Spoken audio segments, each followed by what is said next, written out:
I can't even imagine what the suicide and homicide and just the rates of depression, and accidental deaths due to overdose are going to look like in the future.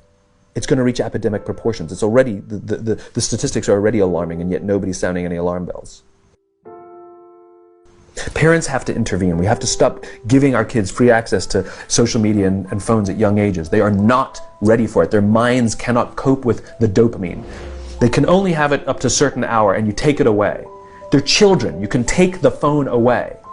We've got to intervene as parents. But as companies, we now have to deal with the influx of kids that are coming into our companies with addiction.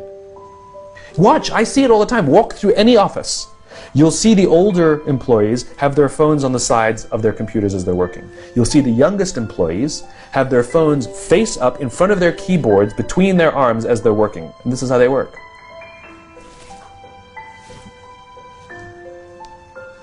And the science is alarming. They did experiments on mice where they did the multitasking. They put flashing lights to mimic going from the computer to the cell phone, the computer to the cell phone to the TV.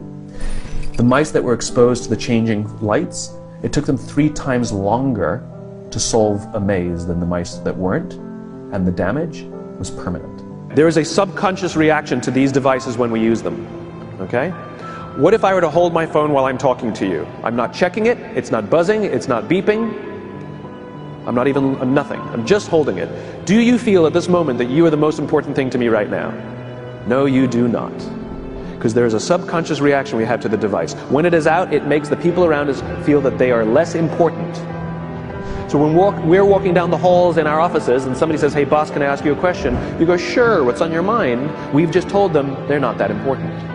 Or we can go, sure, what's on your mind? And if you don't have a pocket, find a shelf, put it on the shelf, come back and say, sure, what's on your mind? When we show up to a meeting, or a lunch, or a dinner, with our colleagues, our clients, or our friends, or our families, and we put the phone on the table, we have announced to everyone in the room that they are not that important to us. And by the way, putting the phone upside down is not more polite. My favorite one is when the meeting or at a lunch with someone that the phone will ring and the caller ID will pop up and they will go, I'm not going to get it. Oh, so magnanimous. Oh, I'm lucky to eat with you today. Or they could just put the damn thing away. You can tell how addicted we are. When somebody pulls out their phone when you're with them, how uncomfortable does that make us feel? You're walking down the street with someone, they pull their phone out. We feel stupid, so what do? We pull our phones out.